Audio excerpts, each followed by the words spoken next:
Hi ಎಲ್ರಿಗೂ ನಮಸ್ಕಾರ. ಇವತ್ತು ಬಾಂಬೆ ಸಾಗು ಹೇಗೆ ಮಾಡೋದು ಅಂತ ನೋಡೋಣ. ಬೇಕಾಗಿರೋ ಪದಾರ್ಥ ಈರುಳ್ಳಿ, ಟೊಮ್ಯಾಟೊ, ಮೆಣಸಿನ್ಕಾಯಿ, ಕರಿಬೇವು, ಬೇಯಿಸಿ ಸ್ಮ್ಯಾಶ್ ಮಾಡ್ಕೊಂಡಿರುವಂಥ ಆಲೂಗಡ್ಡೆ. ಸೊ ಇವಾಗ ಒಗ್ಗರಣೆಗೆ ಹಾಕೊಳ್ಳೋಣ. ಸೊ ಫಸ್ಟು ಒಂಚೂರು ಎಣ್ಣೆ ಕಾಯಕ್ಕೆ ಇಟ್ಬಿಟ್ಟು ಎಣ್ಣೆ ಕಾದ ನಂತರ ಸಾಸಿವೆ, ಜೀರಿಗೆ, ಕಡಲೆಬೇಳೆ, ಉದ್ದಿನಬೇಳೆ ಇದಿಷ್ಟು ಎಲ್ಲ ನಾವು ಒಗ್ಗರಣೆ ಹಾಕ್ಕೊಂಡು ಚೆನ್ನಾಗಿ ಮಾಡಿಸ್ಕೊಂಡು ಜೀರಿಗೆ ಆಪ್ಷನಲ್, ಬೇಕು ಅಂದರೆ ಹಾಕ್ಕೋಬೋದು. ಸ್ವಲ್ಪ ಕರಿಬೇವು, ಹಸಿಮೆಣಸಿನ್ಕಾಯಿ ಚೆನ್ನಾಗಿ ಎಲ್ಲನೂ ಮಿಕ್ಸ್ ಮಾಡ್ಕೋಬೇಕು. ಸೊ ಎಲ್ಲನೂ ಒಗ್ಗರಣೆ ಆದ ನಂತರ ಚೆನ್ನಾಗಿ ಫ್ರೈ ಆದ ನಂತರ ಸ್ವಲ್ಪ ಈರುಳ್ಳಿನ ಸೇರಿಸ್ಕೊಂಡು ಚೆನ್ನಾಗಿ ಫ್ರೈ ಮಾಡಿ.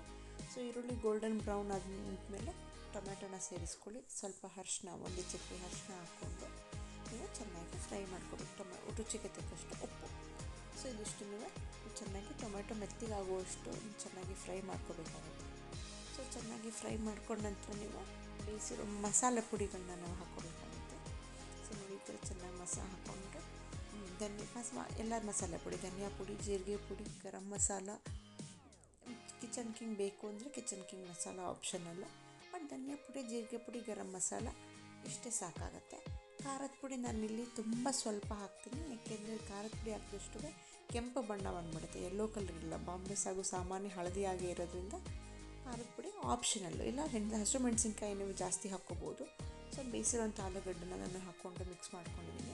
ಸೊ ಚೆನ್ನಾಗಿ ಅದಕ್ಕೆ ತೆಳುವಾಗಿರಬೇಕು. ಸಾಗು ಅಂದರೆ ಆಲೂಗಡ್ಡೆ ಮಸಾಲೆ ದೋಸೆ ಥರ ಆಲೂಗಡ್ಡೆ ಪಲ್ಯ ಬೇಡ, ಸ್ವಲ್ಪ ತೆಳುವಾಗಿ ಚೆನ್ನಾಗಿ ಸ್ವಲ್ಪ ನೀರು ಜಾಸ್ತಿ ಹಾಕ್ಕೊಳ್ಳಿ. ಅದು 2 ನಿಮಿಷ ಕುದ್ದು ನಂತರ ಗಟ್ಟಿಯಾಗುತ್ತೆ. ಸೊ ಕನ್ಸಿಸ್ಟೆನ್ಸಿ ನಿಮಗೆ ಪಲ್ಯದ ಕನ್ಸಿಸ್ಟೆನ್ಸಿ ನೋಡಿಕೊಂಡು ನೀವು ನೀರನ್ನು ಸೇರಿಸ್ಕೊಂಡು ಒಂದು 5 ನಿಮಿಷ ಕುದಿಯೋಕ್ಕೆ ಬಿಟ್ಬಿಡಿ ಚೆನ್ನಾಗಿ.